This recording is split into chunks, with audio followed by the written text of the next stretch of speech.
The moment the final Edenian satellite reached a higher orbit, Aeolus immediately got to work. Aboard the EV Beowulf. As Eden's flagship aircraft carrier and the first one completed, although only older in terms of minutes or hours, rather than years, the Beowulf was naturally the first to be called to duty.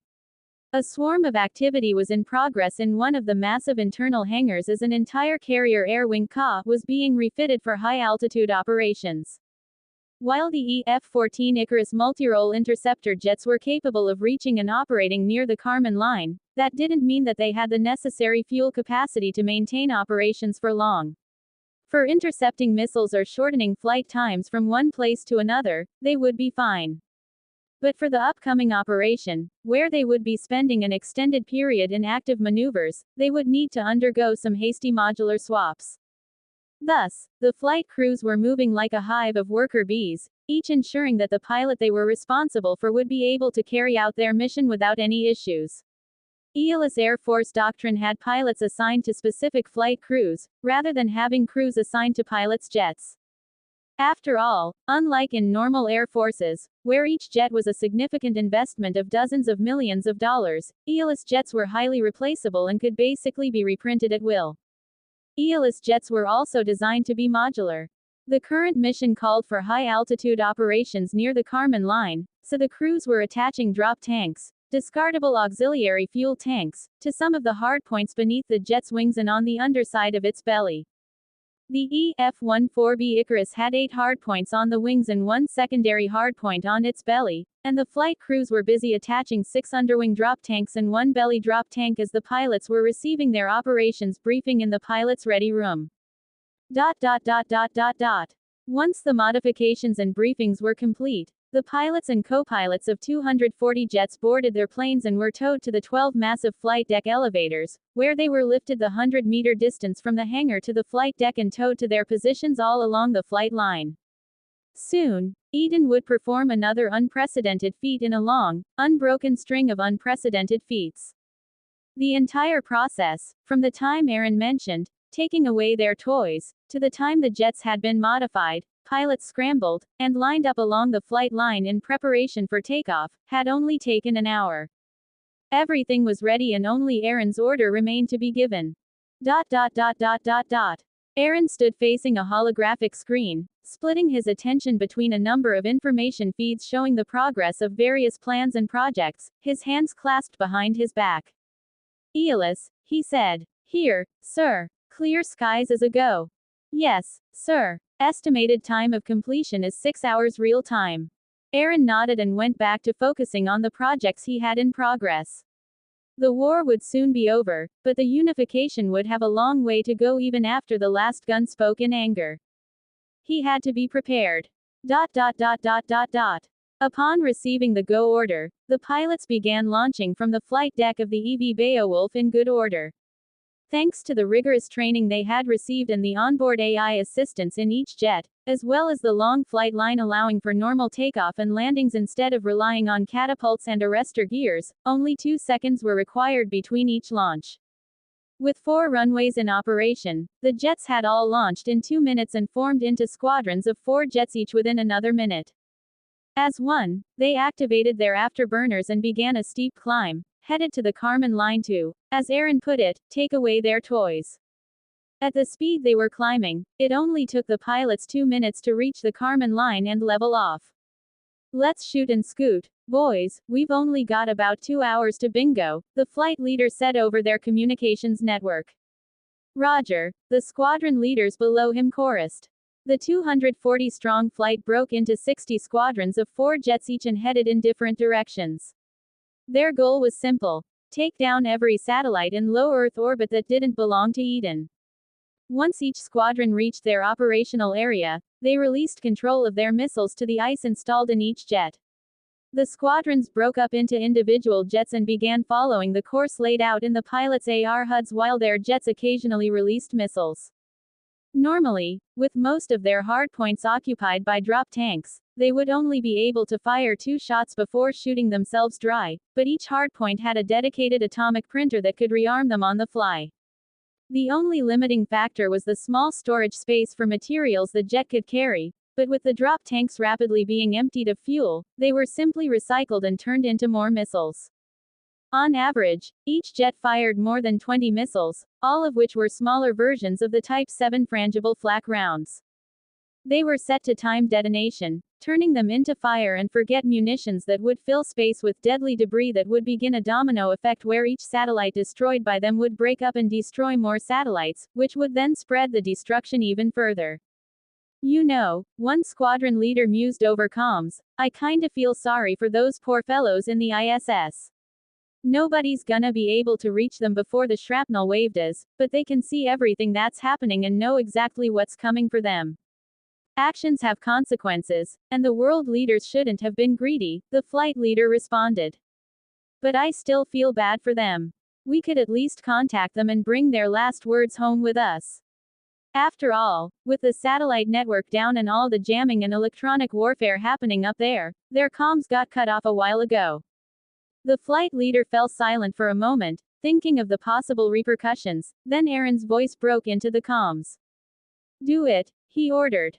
He didn't say anything else, nor did he need to. With those two simple words, he had already expressed his sentiments. Nova had informed him of the situation aboard the aging space station. Their Soyuz module had cold welded itself to the docking ring, and thanks to lowest bidder manufacturing, the backup explosive bolts had failed. Thanks to the weld, though, it wouldn't have mattered that the bolts failed, as the module wouldn't have been able to create an airtight seal and would have burned up in re-entry. Ed note. Cold welding happens when you have two identical metals with no protective oxidized layer on them pressed against each other in a vacuum. Since there's no surface oxidation, the two pieces of metal join together and become one piece. It's a major problem in space operations and something they normally engineer to avoid. The ISS, though, having modules made by so many different countries and by so many different manufacturers, has had issues with cold welding in the past.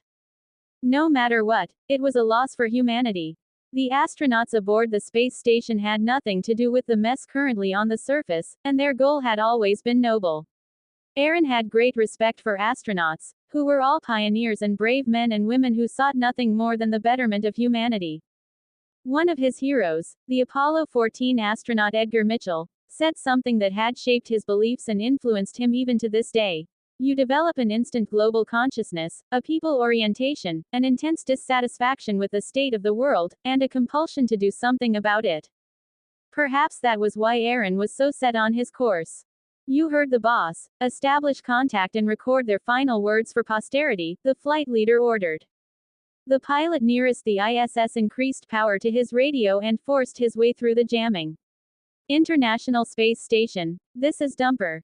If you look out your south window, you might be able to see me waggling my wings.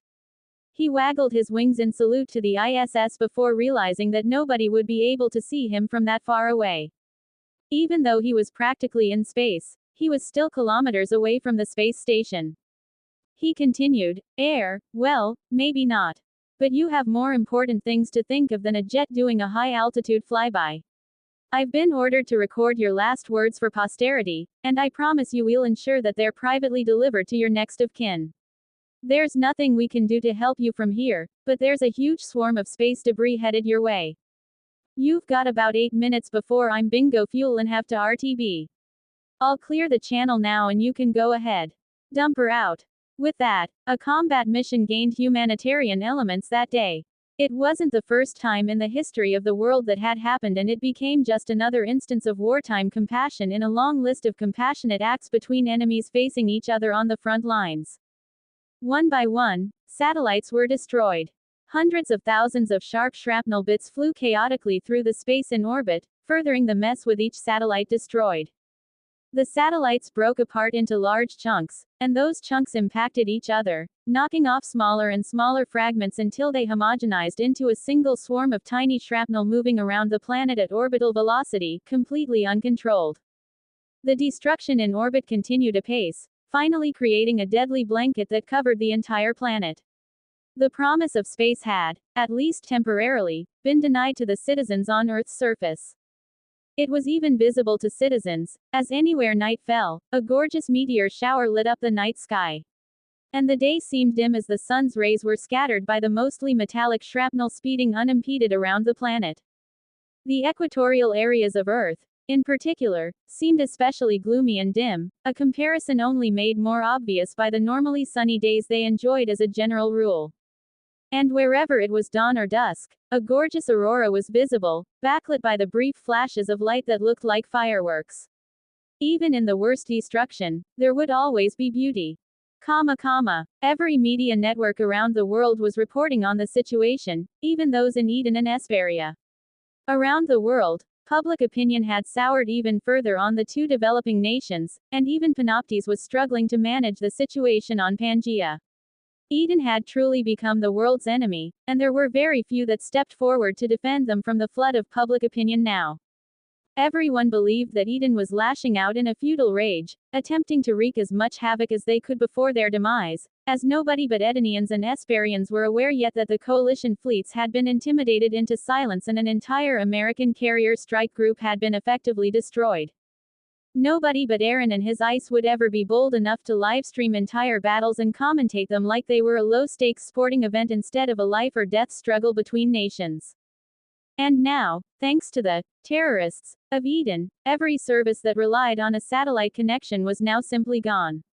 Even the internet was struggling to cope, with freezing and lag being more common than stable connections. After all, satellites were meant to function as one machine, not millions of pieces of what used to be a machine. The Hubble telescope, military satellites, spy satellites, communication satellites, and navigation satellites, among others, were now nothing more than small pieces of space junk and a hazard to anything that attempted to enter orbit. The internet was only the first to suffer from the destruction, but it was shortly followed by the artificial bubble created by capitalists in space-related industries.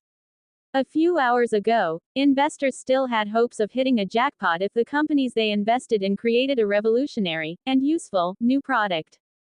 But now that news broke about the International Space Station and everything else in low Earth orbit being turned into an unavoidable and deadly space hazard, rendering the space industry earthbound, well, those hopes came crashing down around investors' shoulders. The stock market immediately crashed as the space bubble burst and trillions of dollars of investments from around the world simply vanished like smoke in a wind tunnel. Regulatory bodies were forced to step in and halt the rapidly falling markets, but the damage had already been done at that point.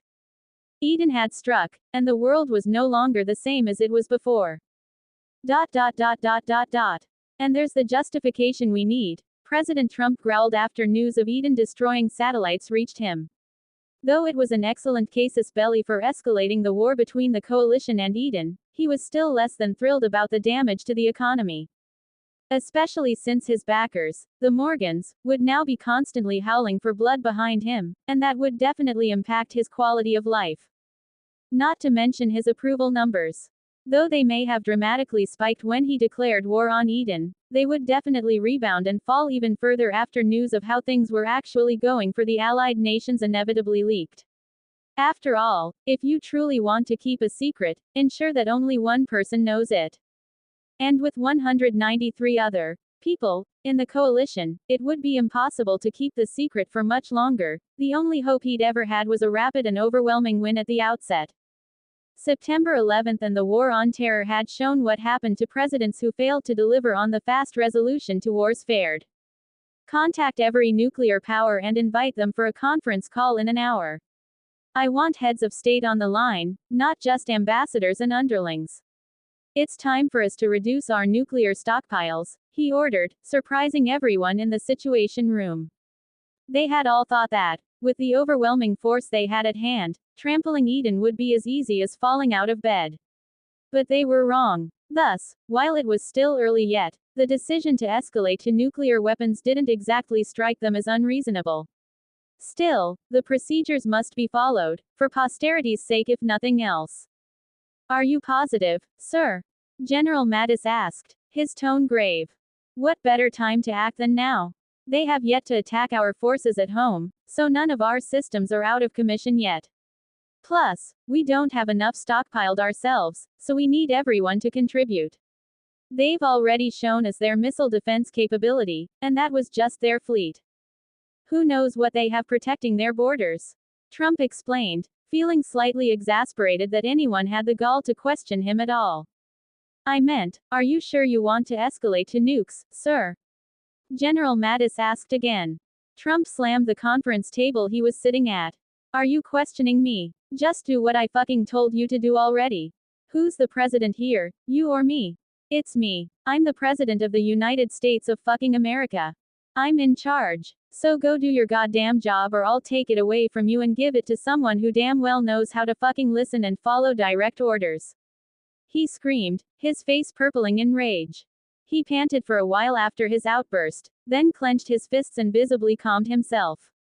He sat back down and, as if he hadn't just exploded, said, also, prepare a speech for me to use after we nuke Eden. I'll need to explain the situation and publicly feel sad blah blah blah. You know what to do. A sinister smile crossed his face. He felt nothing at the thought of the losses the Edenians were about to suffer. After all, they were just peasants from a third world shithole that was half a world away from him, and he was the leader of the free world. So why should he mourn peasants dying any more than he mourned the ants he stepped on or the flies he swatted?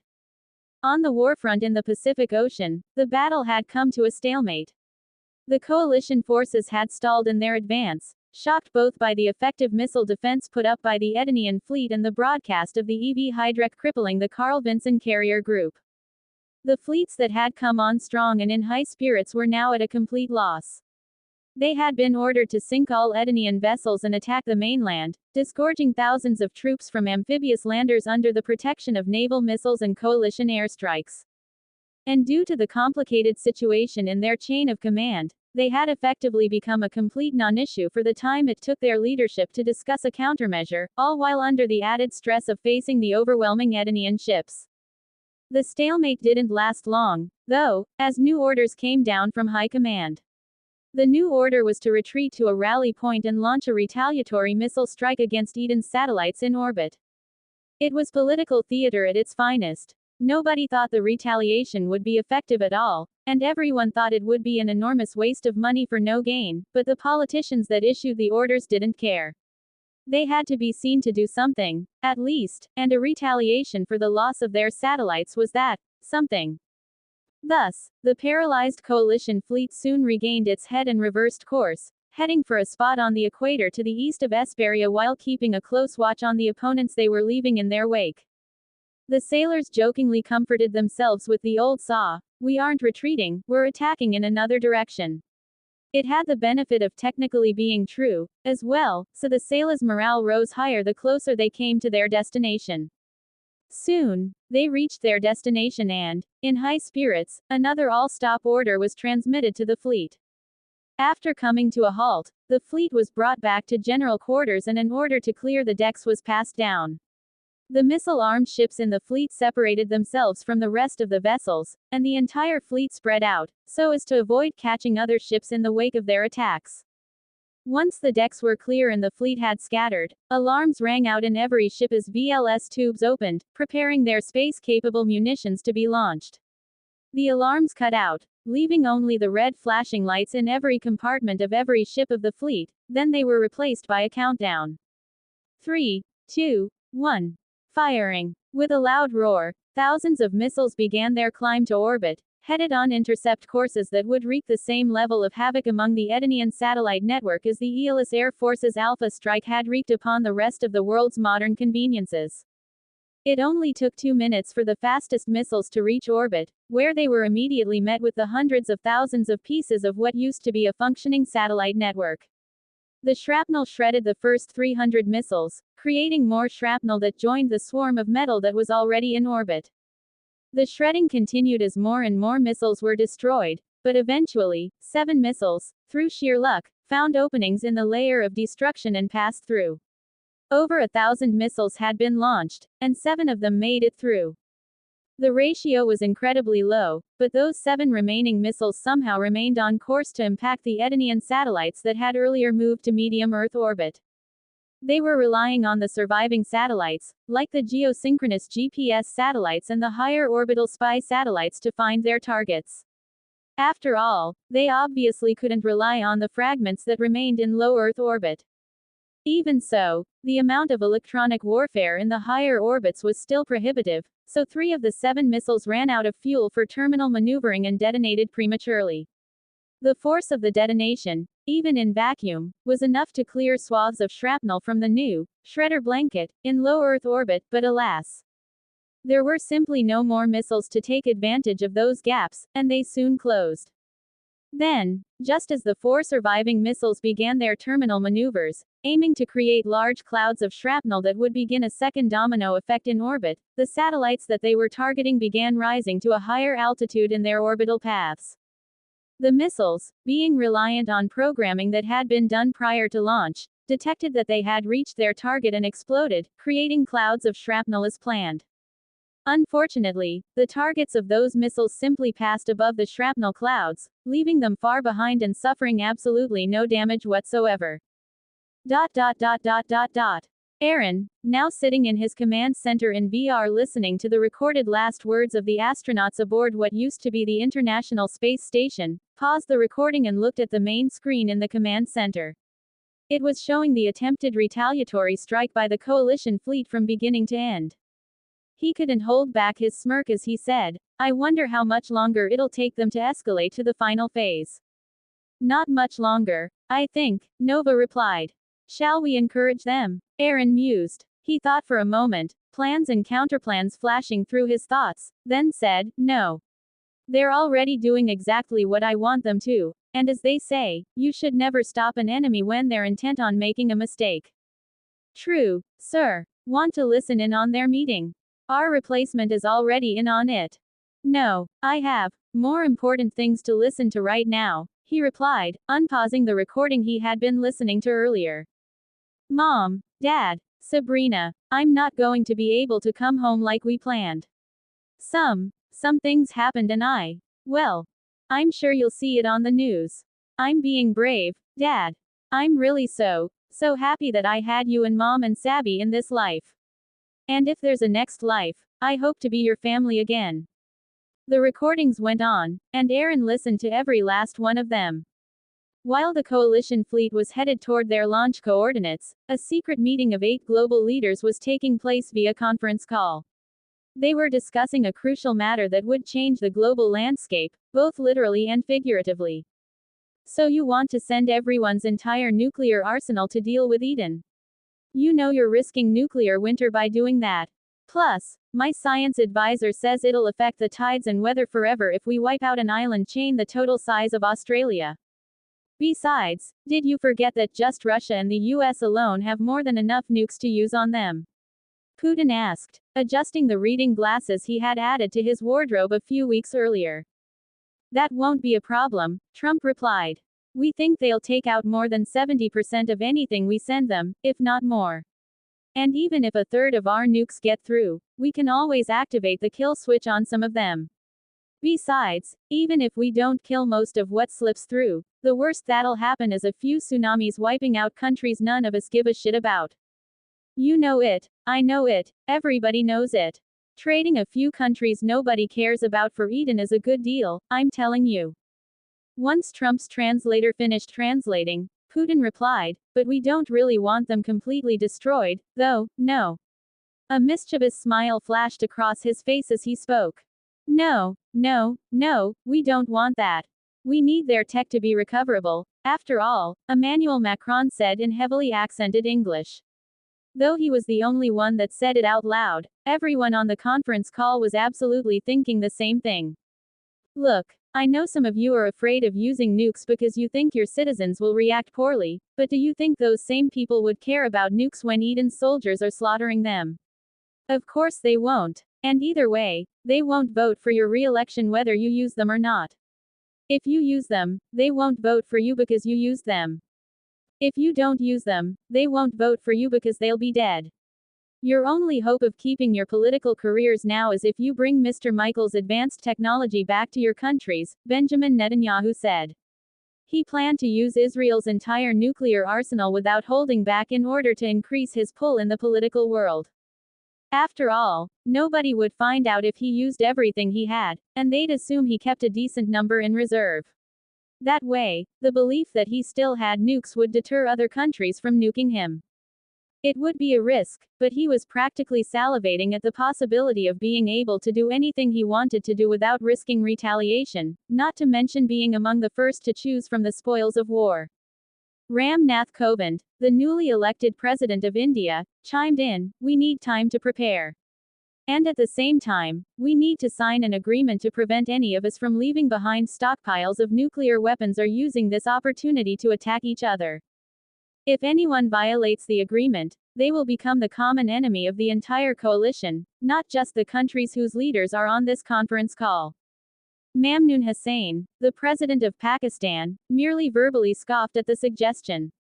"Fine, fine, whatever you say. Not like a piece of flimsy paper ever stopped you in the past. So Pakistan will sign the agreement, but I'll personally ensure that there's someone keeping an eye on you all." "Of course China absolutely agrees," Xi Jinping said. "We will be the first to sign this agreement and the first to enforce it if enforcement becomes necessary." When it came to politics and power games, he would never trust anyone, so he would be the first to hold back a stockpile of nuclear weapons. After all, everyone was going to anyway, and the agreement he had just proposed would be nothing more than a polite fiction that would only fool the gullible. He came from a country where political power came not from the support of citizens, but by being ruthless and savvy enough to win the constant internal struggles in the ruling party of the country, so his thought processes were slightly different from the rest of those on the conference call. They were, at least on the surface, democracies. And democracies had to care about the opinions of the proletariat voters who, Xi Jinping believed, should not hold any power or authority at all. The reason his country was so strong was because they kept people aligned to a strict hierarchy where everyone was content to remain in the places the government had determined were the best for them. Even the capitalists in China were the same. If any one of them were to get any funny ideas, they would be ruthlessly slapped back down among the masses and suppressed. Eden, in fact, was like that. If the entire world was to be compared to a communist state, Eden would be the upstart capitalist attempting to make waves. It was up to the world to slap them back down into the mud where they belonged, then strip them of their assets and redistribute them for the good of the ruling party. That thought process was exactly why China was so willing to be the first country to betray the fledgling Republic of Eden in the beginning, and so far, their schemes had been wildly successful beyond their most optimistic estimates. None of them knew, after all, that they were all simply monkeys dancing in Aaron's palm, or that he had predicted every single move the entire world was now making with almost perfect accuracy. Had they known that, things might have proceeded along a completely different track, because what mortal would dare to spit in the face of a walking god? But unfortunately for them, they had been kept in the dark. The moment the conference call ended, work began on drafting the agreement proposed by the President of India. Since time was tight, they could only afford a few revisions to accommodate one demand from each of the leaders, making the process highly abbreviated and incredibly fast. From the end of the meeting to the agreement being signed by the ambassadors of each of the 8 remaining nuclear powers. The signing itself was seen as of monumental importance, and as such, the Pakistani president's demand had been the easiest to incorporate in the agreement. Unlike China, which wanted the technological blockade imposed by the West removed, or India, who wanted territorial concessions along the India-China border, the only thing Pakistan had requested was that the signing be held in Iwan-i-Sadar, the house of their president. The United Kingdom wanted Brexit to be expedited and the negotiations to go in their favor. The United States wanted to place military bases in the other 7 countries involved. France wanted the UK and US to publicly acknowledge the French resistance's efforts in World War II. Israel wanted the other 7 nations to publicly acknowledge their rights in the Gaza Strip, and Russia wanted the sanctions imposed on them due to the Russo-Ukrainian war lifted. Once everything had been completed and triple-checked, the ambassadors from each nation, having been granted the delegated power to sign the new accord, gathered in the Iwan-i-Sadar and, with a minimum level of pomp and circumstance, signed it. Once the accord was signed, the nuclear powers immediately got to work. All 8 countries' nuclear arsenal keepers had long been on their highest alert, and the tension in the air in those countries, or at least their halls of power, was so thick it could practically be cut by a knife. The tension had ratcheted up so high, in fact, that despite being purposefully kept unaware, the entire world felt a sense of oncoming dread. It was almost like a dormant fortune-telling gene had awakened in humanity's DNA, warning them of a potential oncoming disaster. Washington, D.C., midnight. President Trump was in the Situation Room, the nuclear football, open and resting on the conference table in front of him. A cord stretched from the big, black briefcase to the phone handset in his hand as he read from a card pulled out of the case. Tango, Sierra, Victor, Foxtrot. Authorization received, Mr. President. Stand by for final confirmation. A few minutes later, the voice on the other end of the phone said, "Authorization confirmed, Mr. President. Launch sequence initiated." The call immediately ended. The launch sequence had been initiated and could no longer be stopped. The same process, though with different steps, was also happening in China and the other 6 nuclear powers. One by one, the launch process in each country was initiated. Somewhere in the Indian Ocean, on the bridge of one of the UK's Vanguard-class submarines. "Bring us to firing depth," the captain ordered in a heavy tone. He had received an order that he'd hoped to never receive in his lifetime from the Admiralty. "Aye, Captain," the helmsman replied, then began the process of ascending the sub. While the sub was ascending, the captain began the firing sequence. He first informed his first officer, then the two pulled the case from the captain's safe. Opening it with both of their keys, they pulled out a plastic card that contained a slip of paper with the authorization codes for nuclear launches on it. The captain, under the witness of his first officer, weapons officer, and the coxswain, began reading the code from the case as the first officer checked it against the code that had been transmitted to them. Once the code had been verified as valid by all 3 officers and the enlisted coxswain, the weapons officer returned to his station and brought up the separate system that would program the nukes targets. "How many missiles are to be armed, Captain?" he asked. "The order says all of them, Lieutenant Commander." Large beads of cold sweat were trickling down the captain's forehead and spine. Even though he wasn't the one making the decision, his actions still weighed heavily on his very soul. "Target?" the weapons officer asked, his voice cracking on the question. Never in his life would he have expected to be the one to fire his full payload of nuclear missiles dry. "Eden, Lieutenant Commander. Coordinates are on your console," the captain answered. The coxswain received a call to a handset on the bridge. "Understood," he said, then hung the phone handset back in its cradle. "All Trident missiles are loaded and armed, awaiting final order, Captain," he reported. A heavy silence settled on the bridge as everyone turned their gazes to the captain, waiting for him to give the final order.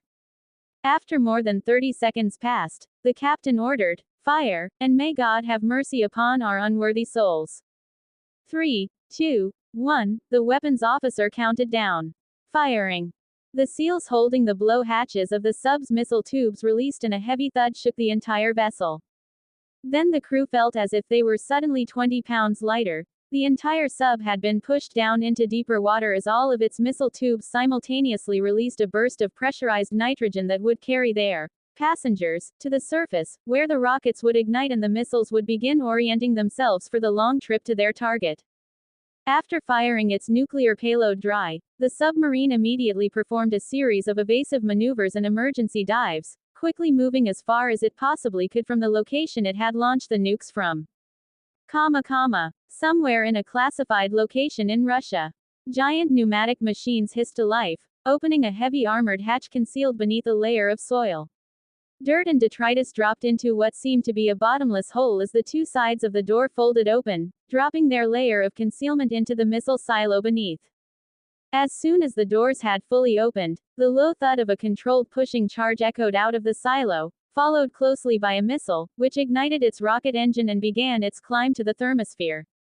That was just one of the over 3,000 silos that, in conjunction with their nuclear attack submarines, comprised Russia's 4,447 nuclear missiles, all of which had been simultaneously launched and were currently in their ascent phase. "Why are we nuking an ocean?" one of the 2 people in the underground silo wondered. "Who knows? There must be a reason behind it. Maybe it's a warning shot or something," the other person replied, then returned to reading a rather lurid romance novel. Now that their missile had been launched, the 2 of them could relax and do whatever they wanted as they awaited the truck that would soon come to pick them up. The same general process was happening in every nuclear power as they all shot their nuclear arsenals almost completely empty. In the course of about a single hour, nearly every single nuclear weapon on the planet, roughly 12,000 missiles and bombs in total, had been launched.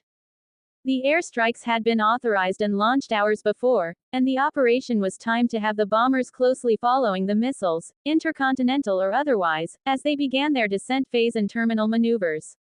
Ed note. I couldn't find an estimated count of the world's nuclear arsenal as of 2017, but as of 2021, there were an estimated 13,080 nuclear weapons stockpiled in the 9 nuclear powers. So I'm using that number as a guideline since there's never been an accurate count. Due to the sheer number of missile launches and bombers, it was impossible to hide from the general population.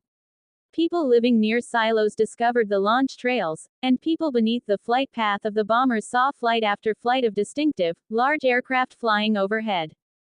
Even some lucky passengers on cruise ships spotted trails reaching into the sky from the submarine-launched missiles. First dozens, then hundreds, then thousands, then hundreds of thousands of videos were soon posted on the internet as everyone around the world uploaded their shocked reactions to the sightings. Fear and panic broke out as the news rapidly spread that total nuclear war had broken out, and doomsayers began preaching the end of the world in either nuclear fire or nuclear winter. Riots broke out everywhere as people rushed to the stores to first panic buy everything they could, and then it devolved into outright looting and robbery as a kind of every man for himself thought infected the rioting crowds. Soon, the violence became bloody as the first shot was fired, then more, and people began dying in droves as wannabe warlords cropped up in neighborhoods around the world. They had yet to even verify the news or listen to one of the still absent government announcements, but to some doomsday preppers and other amosexuals, the overwhelming nuclear launch was effectively the wettest of their wet dreams. It hadn't even been 10 minutes since the launches had concluded, yet the situation had already devolved to such a low point. The launch itself was the trigger that released the valve on all of the stress that had been building since the announcement that humanity was no longer alone in the universe had been made. Already knowing that the remaining satellites were currently unreliable due to all the jamming and other electronic warfare happening in orbit, the missiles had been programmed with strict courses. Thus, the accuracy should be decent enough to saturate such a large target. The total area they were aiming at was the size of Australia, after all. So the missiles were using initial position determination. The blanket of shrapnel orbiting the planet prevented most forms of celestial navigation from working, so the missiles had to rely on IPD, which was made possible by accelerometers and gyroscopes working together along with knowing the initial launch coordinates to determine where the missile isn't, thus telling it where it is. Ed note. See more on how missiles navigate without GPS here. Web links. It may seem confusing, but if you can grasp the logic, it makes more sense. Just watch it a few times and I'm sure you'll figure it out. And if you do, please explain it to me because I'm still a bit lost myself. The main benefit to using the backup initial position determination navigation system was that it had absolutely zero reliance on any outside information to determine distances and directions, so it was completely immune to hacking in any form, much less electronic warfare such as jamming. The bombers themselves would find their way to Eden via dead reckoning. For them, the mission would be much easier, given that all militaries basically trained the same way. They spend 99% of their training time learning to deal with the issues that come up 1% of the time, and for pilots and sailors, navigating by dead reckoning was definitely one of those 1% issues. The moment the first ICBM was launched, it was detected by the Panopticon satellite network and reported to Panoptes. In a matter of nanoseconds, the report had made its way to every AI involved in Aaron's military, plus Nova and Aaron himself. All of the people in ICE involved knew the plan, so they reacted without any need for specific orders to be given. Athena issued an alert to all personnel, then personally took control of the entire military infrastructure, assigning sectors to her subordinate ICE to swat down the thousands of incoming missiles and bombers. The distribution of sectors allowed the military ICE, even including the assistant ICE in the equipment, vehicles, and vessels, to pool their computing resources in real time and acted as a guarantee that no accidents would happen. Nova had learned her lesson since her panic reaction during Erin's last system upgrade, and would carry that with her for the rest of her digital life. Poseidon was the first to act. Stealthy submarines from the Edenian force rose to firing depth and launched the first interceptor missiles, repeating the process of launching the missile, printing a new launch cover, evacuating the launch tubes, printing new missiles, and launching again. All told, the submarine fleet took out nearly all of the submarine-launched nukes, then sank the subs that launched them. It was both retaliation and warning. Retaliation for the launches themselves, and a warning that Eden would not let the coalition forces do whatever they wanted. Sir, Poseidon has already taken out the submarine-launched weapons. Our other forces are online and awaiting your orders. Only after all sectors had reported ready did Athena update Erin on the progress, though her update was redundant as both Erin and Nova were already tracking the situation. It's finally time to end things. Let's get on with it, Erin sneered, standing up from his chair and clasping his hands behind his back. He turned his attention to the main monitor in the control center, which showed the real-time position of each land-based missile and the paths they were taking on their way to Eden. Aeolus, it's your turn. Teach the idiots that launched this attack a lesson. On it, Aeolus replied, then got to work. Thousands of missile silos across Eden snapped open and atomic printers mounted in the walls got to work printing ICCMs, intercontinental counter missiles, and launching them as soon as they were ready. Over the next 8 minutes, the sky noticeably darkened as wave after wave of upscaled beehive swarm missiles launched, forming a cloud of countermissiles that was dense enough to eclipse what little sunlight passed through the junk in orbit. Then the silo doors closed and billions of nanites flooded out of disguised vents, swarming over the closed doors and assembling themselves into the shape of innocent foliage. Soil, sand, blades of grass, shrubs, even organisms like earthworms and ants were formed by colonies of nanometer-scale robots, which served as both camouflage and a last line of defense for the hidden silos. Aeolus had sent nearly 14,000 countermissiles from his ground-based silos, almost 2 for every nuclear ICBM launched. And once those countermissiles released their submunitions, the count rose to nearly 100,000 interceptor missiles. Then, after the countermissile launch, came the interceptors. Practically everything that could fly and shoot was scrambled and sent on intercept missions to intercept the bombers carrying nuclear bombs across the ocean. Short-ranged fighters, medium-ranged interceptors, and even the extended-range hybrid multirole jets of the Aeolus Air Force all took flight. With guidance from their assistant ICE and the impeccable VR training the pilots had all received, the entire roster of combat-capable jets was in the air in less than 4 minutes from receiving the emergency scramble order. Then, there was no then. Every single nuke, no matter the delivery method, was easily swatted out of the sky over the vast Pacific Ocean. Destroying them over the sea had also ensured that the radiation would have almost no negative effects on anything. After all, the concentration of radioactive particles when dispersed over the roughly 350 billion cubic miles of seawater that covered the majority of the planet.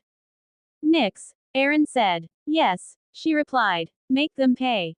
With pleasure, sir. Somewhere off the coast of Somalia, Edenian Forward Operating Base FOB Ganymede. The former terrorist pirate stronghold that had been repurposed into a hidden Edenian military base by Reaper Team 8 had been on high alert since the beginning of what Athena was calling the Unification War. The base's primary purpose was to act as a 5R base, or 5R for short.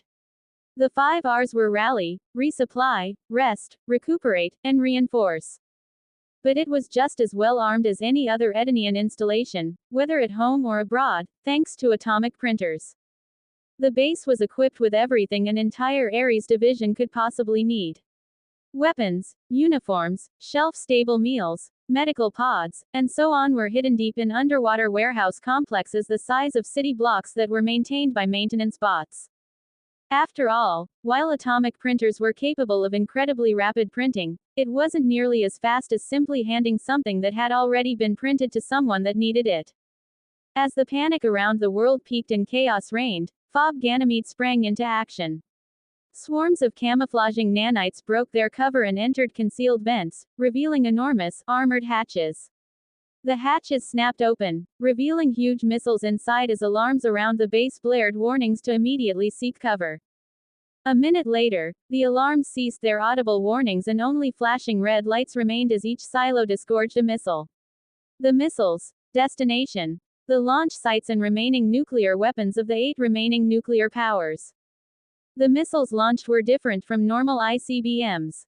While they were still orbit-capable, they seemed much narrower and the re-entry nose cone heat shield was a sharper cone shape. They were Type 2 kinetic kill warheads, otherwise known as rods from God. The scientists in Lab City had neatly sidestepped the difficulty of lifting such enormous masses into orbit to arm, or rearm, satellites with them and designed a specialized ICBM that would act as something of a sabot shell around the penetrator core.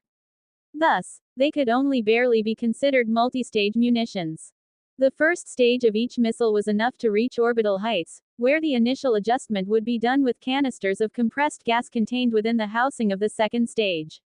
At that point, the first stage would detach, leaving something that looked much like a bottle rocket behind. Once the initial direction adjustment was completed, the coast phase would be skipped and the second acceleration stage would be activated and the missile would accelerate the entire rest of the way to its target. Upon reaching 2,000 meters in altitude, the second stage would detach and the terminal maneuvering of the now hypervelocity penetrator would begin, the suicidal onboard AI guiding it to its ultimate destination as the second stage rocket engine detonated behind it, ensuring the security of the technology. The rod from God that remained massed over a ton and would be traveling at roughly Mach 40 at that point, and deliver a staggering impact of nearly 1.4 billion newtons of force to whatever it hit. Ed note. Space shuttles, after their deorbit burn, re-enter the atmosphere at roughly Mach 23, and that's after they begin decelerating in order to fall back to Earth. So a powered re-entry that's meant to be destructive reaching Mach 40 isn't too exaggerated by comparison. After the first round of rods from God were fired from the camouflaged silos, a second round was rapidly printed and fired as well. Then a third, a fourth, a fifth. 12 waves of missiles were launched before the base fell silent again and the flashing lights ceased. The nanites retook their places, camouflaging the silos, and everything was the same as it was 6 minutes earlier. The other 3 FOBs also launched their own missiles. Some launched more, others less, and the launches went mostly unnoticed, save for those from the former cartel compound in Culiacan Rosales, Mexico. FOB Odysseus was in a populated area, unlike the other 3, so the launches couldn't be hidden there. Thus, they didn't even attempt to hide. Just the opposite. In fact, an entire reinforced battalion of Ares soldiers rushed out of the main compound one after the other, like clowns emerging from a clown car in a circus tent. They set up a guard perimeter and simply remained in place, defending the base from curious onlookers and enemies alike. Just under a minute after the Edenian missiles launched, the first missile breached the atmosphere and entered orbit just below where the predicted junk swarm would pass by. 2 minutes after that, every Edenian rod from God had entered their orbital tracks. 10 seconds after that, the missiles in the swarm began orienting themselves toward their targets. 8 seconds later, the missiles' initial orientation was completed and, in 2 separate waves, they activated their second stage rockets. The first wave was targeted at missile and air defense networks in the target countries. America's multi-layered TOD Terminal High Altitude Area Defense Network, Israel's David's Shield and Iron Dome, Russia's S-300 missile defense system. All 8 nuclear powers each had their own name for basically the same thing, a nationwide network of missile countermeasures designed to stop incoming weapons of mass destruction. The prevailing theory of rods from God assumed that the rods themselves would be nothing more than solid lumps of tungsten, or some other metal that would survive an unpowered orbital re-entry. That was the only way such a system could be made cost-effective. But no one could have possibly imagined the sheer number of countermeasures packed into the dumb Edenian munitions. Each one had a multi-layered electronic warfare suite that turned it into the equivalent of a blank spot in both automated and manned detection systems. And if that were to fail, there was still the radar-absorbent outer layer of the rods, which combined specific geometric shapes designed to reflect radar waves away from the rod with a radar-absorbent material that the researchers in Lab City had developed and iterated on until it could withstand the stress of a powered flight through atmosphere at Mach 40. Thus, every single missile countermeasure, no matter how vaunted, failed spectacularly before the might of Edenian technology. Missile defense sites, anti-air batteries, countermissile silos, everything targeted by one or more rods from God was simply erased from existence, leaving the countries targeted effectively naked in the face of the second wave of rods, which targeted the silos that launched the nuclear missiles and the airstrips that launched the bombers carrying nuclear bombs. They even targeted the remaining nuclear stockpiles that 6 of the countries thought they had cleverly hid, as well as every site involved in the production of anything having to do with nuclear weapons. Uranium mines, nuclear centrifuges, rocket manufacturing factories, all of them simply ceased to exist when the suicidal ice guiding the rods violently introduced themselves to each facility. Emergency systems meant to inform citizens in case of disaster were activated in every country targeted by the Edenian saturation strike. They all passed the same message: shelter in place. The people behind the nuclear attack on Eden had missed the clue of the Panopticon network's rapid launches. Then they had missed the clue of the Indonesian pirate elimination. After that, they failed, in their hubris, to realize the vast disparity in technology demonstrated by the Poseidon Navy's defense against the conventional missile attack. Instead of standing down after that, they instead ignored the military might demonstrated by a single frigate demolishing an entire American carrier group. Still, in their greed for the advanced technologies and arrogant belief that since they had never been beaten, they never would lose, they authorized a nuclear strike using nearly every nuclear weapon on the face of the planet, and even that failed. It was only now, after Eden finally retaliated, that the powers that be and those behind them realized that they had completely, utterly, and unrecoverably fucked up. As the retaliation strike was underway, huge troop movements were taking place back in Avalon Island and on each of the Edenian carriers in the fleet. The Aeolus Air Force had mobilized its entire transport fleet and was even printing more. Massive ET-14 Argo transport jets, based on the Antonov and 126 airframe, were rolling out of the hangar one after another. They only stopped to load full complements of troops in each jet. After the jets were loaded, they immediately took off and headed toward the carriers in the distance, where they landed, disgorged their troops, and immediately returned to Avalon Island to pick up another load. At the same time, amphibious landing craft were also loading up and bringing full complements of troops to the enormous aircraft carriers. The fleet was still relatively close to Eden, at only roughly 500 kilometers away, so the trip was short enough that the landing craft were heavily overloaded for the trip. As the troops were being transported, a major operation was underway inside the carriers.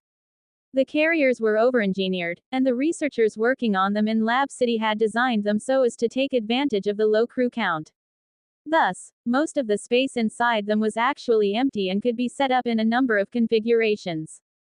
Requiring only 200 sailors to crew each carrier at full capacity, the remainder was dedicated to engines, capacitor banks, reactors, and the configurable cargo area.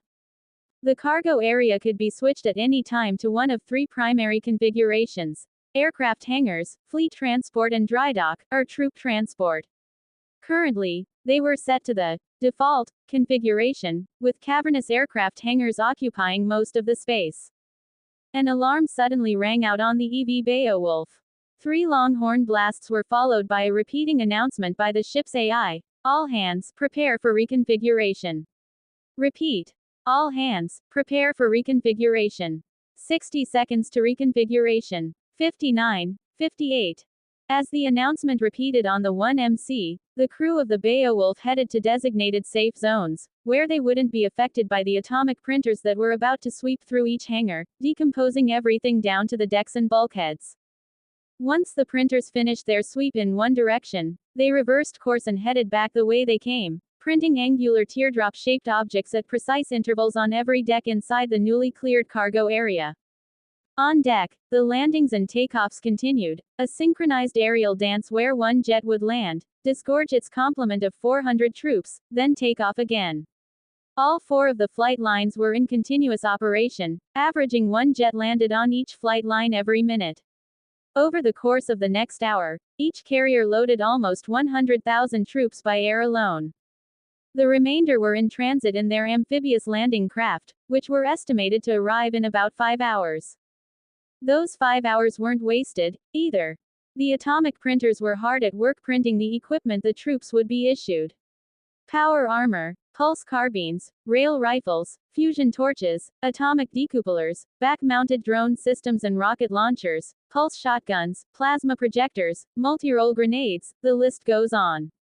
Every weapon designed by the mad geniuses in Lab City was at every soldier's disposal, and they were experts in all of them after the vicious training Athena put them through in VR. Once the transport ships reached the carriers, enormous doors slid back, exposing the newly configured troop transport decks for the landing vehicles to unload their troops into. Altogether, each of the enormous carriers now held almost 250,000 troops. Once the troops were loaded, the enormous exterior doors slid closed and each teardrop-shaped object on every deck simultaneously opened like a blooming flower, the walls becoming ramps that the infantry marched up squad by squad, taking their places and preparing for transport. After the drop vehicles were loaded, a siren sounded on the carrier's 1 megacoulomb and through speakers on the flight deck. All hands, prepare for liftoff. Repeat. All hands, prepare for liftoff. Liftoff in 60 seconds. 59. 58. Once the countdown reached 0, the ship's AI announced, liftoff. A deep, groaning rumble sounded throughout the Beowulf and the lights flickered as the capacitor banks emptied themselves and the reactors went to full military power. Deep within the ship, the ballast tanks were being pumped empty and filled with air, increasing the buoyancy of the vessel. Soon, 4 enormous, stubby wings appeared above the water as the increased buoyancy lifted them out of the briny sea. After they breached the surface of the sea, they lifted up on tracks and locked in place level with the flight deck. Each stubby wing had a ducted 6-blade rotor that spanned 50 meters in diameter, and each rotor was rapidly spinning up to speed. As the rotors spun up, the enormous carrier finally broke free of the ocean's grasp and began gaining altitude. 1,000 meters. 5,000 meters, 10,000 meters. The Beowulf, joined by its 9 sister ships, halted its ascent near the far edge of the stratosphere at 60 kilometers above the ground and the struggling reactors dropped to normal safe output and the capacitor banks began charging again. Once the carriers reached their cruising altitude, they broke off and headed in different directions. Their main initial targets were China, Russia, India, Pakistan, Israel, France, the United Kingdom, and the United States. 8 of the carriers headed to those countries, while the 9th headed to Central Africa, and the 10th headed to South America. The unification was about to begin. In the Ares Virtual Command Center. Oops, Nova giggled. Aaron raised an eyebrow and glanced at her. What happened? I may have, accidentally, let a satellite feed of our carrier's launching slip through the jamming we've been filling orbit with, she snickered. Why? I want them to know what's coming for them, and know that they can't stop it. Besides, there's no hiding our carriers anyway, so a visual won't really matter. Aaron grunted his assent and turned his attention back to the main view screen. EV Beowulf, somewhere high above the Pacific Ocean. To the sailors crewing the enormous vessel, everything had returned to normal and it was no different to them than any other day. Whether on the surface of the sea or flying in the stratosphere made no difference to them. If anything, it was perhaps even more relaxed as there were no exterior operations while at altitude, so they were restricted to the areas inside the ship to perform their duties. Exterior duties, while flying, had been delegated to maintenance bots that were controlled by a subroutine of the AI, Beowulf. For the passengers, on the other hand, things were a bit more exciting. Once they had been loaded into their assigned drop vehicles, they had logged into VR and were conducting training missions in environments that simulated the areas they would soon be deployed to. Athena didn't request a 100% accurate simulation, as that would be rather processor intense, but for the simulated environments to be accurate while the enemies were not. In other words, troops destined to fight in the jungles of South America would have training missions in the jungle, while troops headed for urban areas would undergo simulated missions in the cities they would drop into. Though things were more exciting and varied for the troops in the transport decks, it was still just another Tuesday for the elite Ares troopers. As the Beowulf sped toward its destination, her enormous rotors propelling her at close to the speed of sound, work inside her transport decks proceeded apace as the printers continued working. The troops would require resupply, so spare weapons, ammunition stockpiles, replacement armor, and so on were printed as well. In addition to those were helicopters and large transport drones that would be responsible for actually delivering the equipment to the troops in the field, as well as hot meals. It had been said before that armies march on their stomachs, and that had held true throughout the history of mankind. All a soldier in the field needed to remain content with their lot and perhaps even happy was a hot meal that didn't come from a can or bag and clean socks and underwear. No matter how dire or harsh the conditions of the battlefield were, any army that had those three things was a content and happy one with high morale. White House, inside the Situation Room. A Secret Service member standing behind the president raised his hand to his ear, listening to a report as the Deputy Undersecretary of Defense burst into the room and headed directly to the newly appointed Interim Secretary of Defense, Patrick Shanahan. General Mattis had been forced to resign as a result of the destruction of the USS Carl Vinson Carrier Strike Group. The Secret Service member and Acting Secretary Shanahan simultaneously paled after hearing the latest news. Mr. President, we need to evacuate as fast as possible, the Secret Service agent said, grabbing Trump's arm and hauling him bodily out of his chair. Luckily, there was a secure bunker beneath the Situation Room and the elevator that led to it wasn't more than a few steps away. The rest of the Joint Chiefs, their aides, and Acting Secretary Shanahan followed. President Trump understood that asking questions now would be pointless. He would be briefed once they reached the bunker. But until then, all he had to do was cooperate with the Secret Service and not add to the incipient chaos. Left to himself, he began thinking of some very frightening possibilities. Evacuating to the bunker beneath the Situation Room was very much a last resort, defensive option, after all. As the elevator doors closed, everyone breathed a collective sigh of relief. Apologies, sir, we needed to move as fast as possible. Missiles are on the way to Washington, the head of the on-duty Secret Service team informed Trump. They were now officially cut off from the outside world for the duration of the elevator trip to the bunker, roughly 2,500 feet below ground level. The elevator ride would take a few minutes to travel that nearly half a mile. What do we know right now? Trump asked Acting Secretary Shanahan. He turned to his Deputy Undersecretary and nodded for him to explain the situation.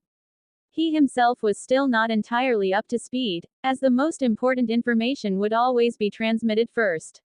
In this case, that information was simply, missiles are on their way to Washington. Sir, Operation Radiant Dawn failed. And moments after its failure, we detected a retaliatory strike from Eden and, of all places, Mexico. We suspect there were more, but we can't be certain. Our subs that participated in the operation have already been sunk, sir. They knew where we were and were just waiting. What are their targets? Trump asked. Cheyenne Mountain is tracking them as best they could. Based on their initial trajectory and numbers, we estimate that they're targeting THAAD, but we can't be certain until the missiles re-enter the atmosphere and we can pick them up on radar. That is, if we can detect them at all, the Undersecretary reported. The elevator ride continued in silence, each person within musing on the possible repercussions of the retaliation and what would be targeted. Everyone in the elevator, save perhaps Trump himself, knew what it meant for their air and missile defense systems to be targeted. Eden was about to move. A few minutes later, the elevator doors opened to a bunker that had become a hive of activity. Status report. General Dunford, chairman of the Joint Chiefs of Staff, snapped as he strode out of the elevator. Sir, a Defense Intelligence Agency analyst snapped to attention. Todd is down by 98% overall, 100% in populated areas and around our silos. ROCONUS installations all report heavy losses. Former and current nuclear stockpile sites are confirmed down, all missile silos are down, and Cheyenne reports a second incoming wave of attacks. Estimated target is our nuclear stockpile sites, silos, centrifuges, and manufacturing sites. No sign of any other targets now, but sir, we're having trouble tracking the incoming birds. They're ghosts, sir. Shit. General Dunford cursed. What happened? Trump asked. Sir, if they only took out our stockpiles and silos, it'd mean they're just removing our nuclear capability. But taking out THAAD means they're definitely planning an invasion, the general said. Did anything we launched have any effect at all? Trump asked, as if he hadn't heard the general's response to his earlier question. He had looked at his watch and realized they should have heard something by then, but he might have missed it during the minutes-long elevator ride to the bunker. Radionuclide monitoring discovered radiation in the atmosphere, so odds of a successful detonation are high. If they did hit, it would explain the retaliation strike. But we can't be 100% sure, so we dispatched a Dragon Lady, quite a few of them, actually, to give us a visual on site since satellite monitoring is either down or unreliable. Ed note. Dragon Lady is the name of the Lockheed U-2 spy plane. Adam Savage took a flight on one in season 15 of Mythbusters. Video here. Web links.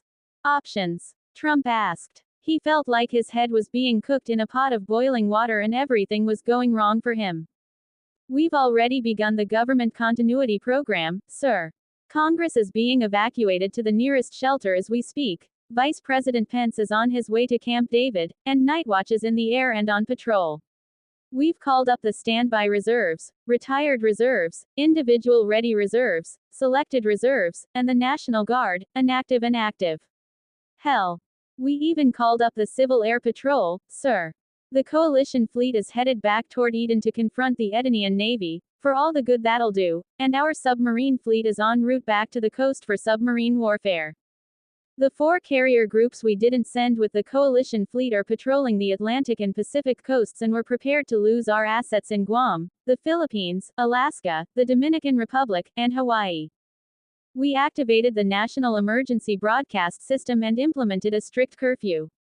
State and local police have begun implementing it and the National Guard is being deployed along with FEMA to aid in enforcing it.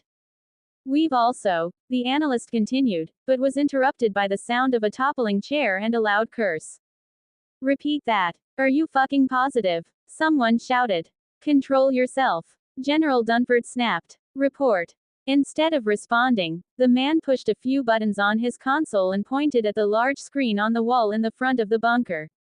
See for yourself, he said. The screen showed a visual taken from one of their high-orbit spy satellites. The video showed the takeoff procedure of the Edenian carriers from start to finish. The video is backed by our Beyond the Horizon radar. 10 of those, whatever they are, just took flight and headed in different directions. One of them is headed our way and will likely arrive off the west coast in about 2 hours, he dolefully announced, then fell on his ass when he tried sitting back down, as he forgot his chair had fallen. A pin-drop silence engulfed the room. It felt like, just when they thought they knew everything about their enemy, a foot-long pole was shoved up their ass to prove them wrong. Somewhere over the coast of California, Edwards Air Force Base and Naval Air Station North Island had both scrambled all of their pilots and put everything in the air that had guns. Some of the crop dusters in Southern California, being retired Navy and Air Force veterans, had heard the news through the grapevine as well. And being infected by a greater than normal amount of good ol' American yeehaw, had volunteered to strap guns to their civilian planes and join the war effort.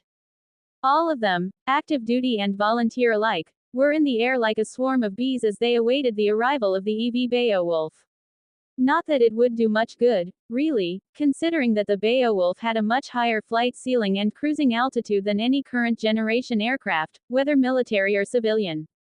Even the vaunted Dragon Lady could only reach a cruising altitude of around 21 kilometers, a far cry from the Beowulf's 60. Still, they would pose an issue to the invasion forces that would be dropped in California, so the order was passed down for the Beowulf to take them down. Sprinkled across the Beowulf's sides and belly were dozens of Mk-14 Titan's Wrath cannons, 100-meter-long guns with a barrel diameter of 96 inches, mounted on massive gimbals that would allow them to freely rotate in 3 dimensions.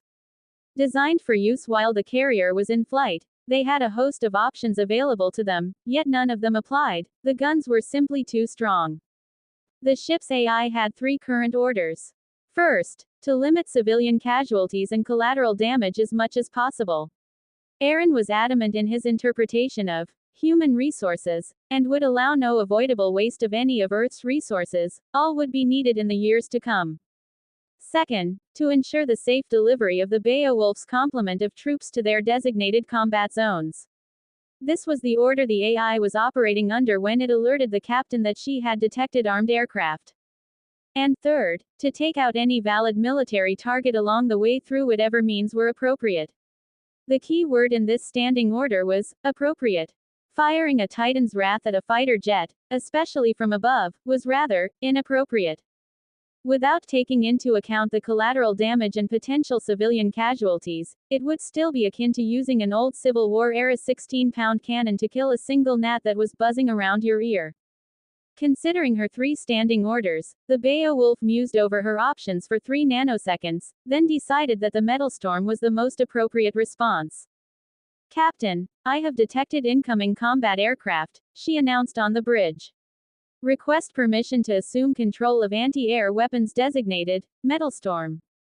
"Granted, Beowulf. Happy hunting," the captain replied. "Thank you, sir. Estimated time of operation: 12 seconds, 11, 10, 9. As the countdown continued on the bridge, metal storms emerged from hidden hatches on the carrier's hull, and the main guns were retracted into hidden hatches of their own. The gimbal-mounted anti-air and point defense weapons swiveled around, each tracking individual targets. They opened fire, and then, there was no then. Every military aircraft stationed in Southern California, along with the civilian volunteers, ceased to exist when met with thousands of 30mm rounds fired from a weapon that should not exist on Earth, yet did. "Operation complete, Captain. Returning control to weapons."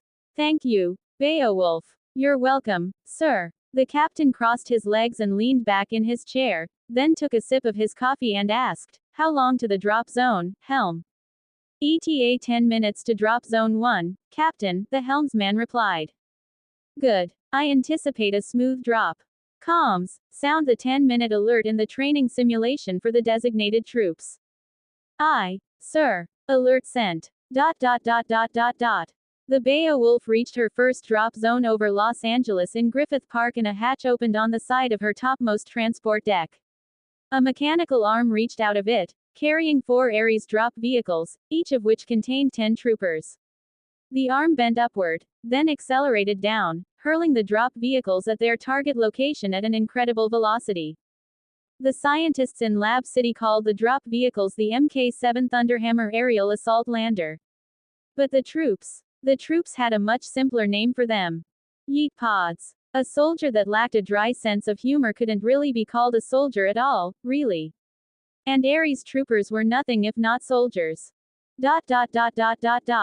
After the 4 Yeet pods were released over Los Angeles, the Beowulf made her way northeast, dropping Ares platoons across the southwestern United States, then turned toward the Pacific Northwest, then the Midwest, the South, and all the way up to the northeastern tip of the contiguous United States in Maine. The largest landing, though, was in North Carolina. An entire reinforced battalion of Ares troopers was dropped between Fayetteville, North Carolina, and Fort Bragg, the largest military installation in perhaps the entire world. Occupying more than 250 square miles and home to more than 60,000 active duty combatants, plus another couple thousand Air Force personnel, Fort Bragg would be the hardest target in the entire North American continent. Especially if the veteran population and reservists of Fayetteville were taken into account, which would add another 50,000 or so to the tally. And being a southern state that had almost no limits on gun ownership or specific gun bans, roughly half of the households in Fayetteville could at least be called an armed civilian militia. Those highly motivated individuals would add another 100,000 combatants to the mix.